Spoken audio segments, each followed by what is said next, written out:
Nous voulons continuer aujourd'hui notre enseignement dans la parole du Seigneur, à savoir quels sont les moyens que la parole de Dieu nous propose afin que nous puissions plus facilement demeurer en Jésus-Christ.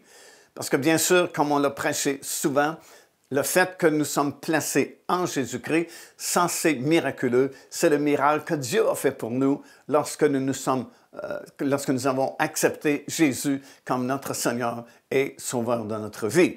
Dieu nous a pris et nous a placés en Jésus-Christ. Ça, c'est un miracle que Dieu fait à la nouvelle naissance. Mais maintenant que nous sommes sauvés, maintenant que nous sommes placés en lui, notre responsabilité, c'est de demeurer en lui, demeurer fidèle jusqu'à la fin de notre pèlerinage ici-bas.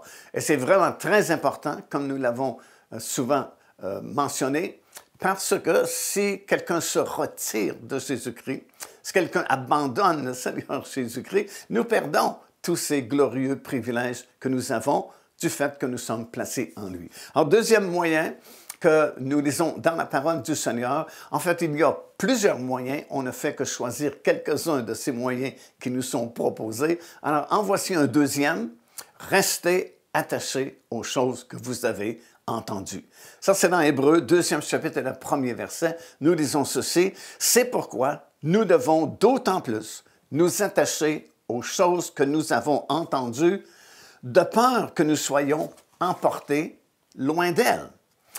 Les choses que nous avons entendues. Lorsque l'apôtre a écrit ces paroles aux Hébreux, dans l'Épître aux Hébreux, dans ce 2e chapitre et au 1er verset, il faisait référence à la saine doctrine qui était prêchée par les premiers apôtres, les premiers disciples du Seigneur Jésus-Christ.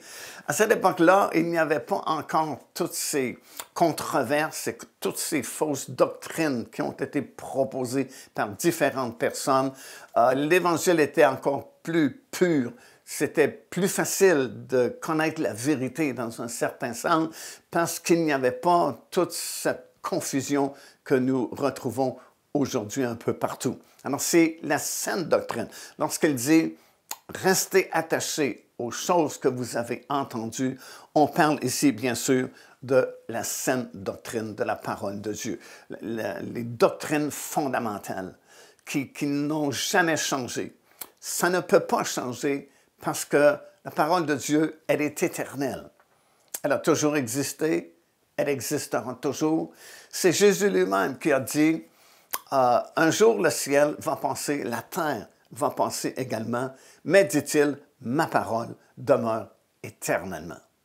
Alors, si vous êtes fondé sur la saine doctrine de la parole du Seigneur, ça n'a pas d'époque, c'est intemporel.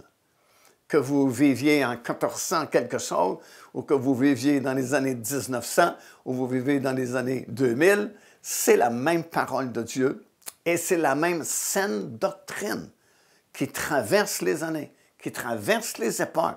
Et c'est aussi vrai aujourd'hui que ce l'était il y a 1500 ans passés ou 2000 ans passés, parce que c'est la parole du Seigneur. Alors, c'est pourquoi l'apôtre dit, voilà un moyen, par excellence aussi, de demeurer fidèle au Seigneur, rester attaché à la saine doctrine. Alors, revenons à la simplicité de l'Évangile.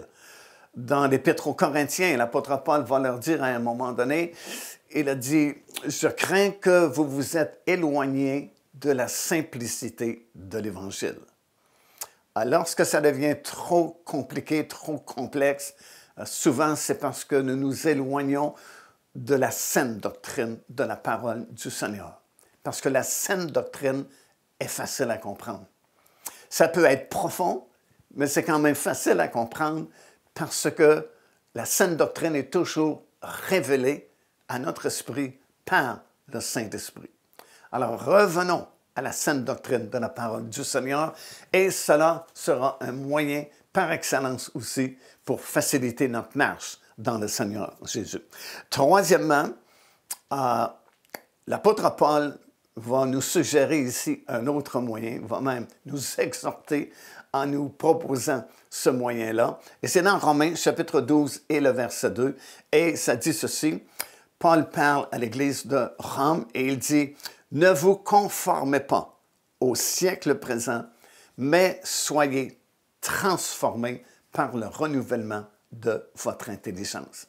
Voilà un autre moyen par excellence pour faciliter notre demeure en Jésus-Christ, de ne pas se conformer au siècle présent, mais à être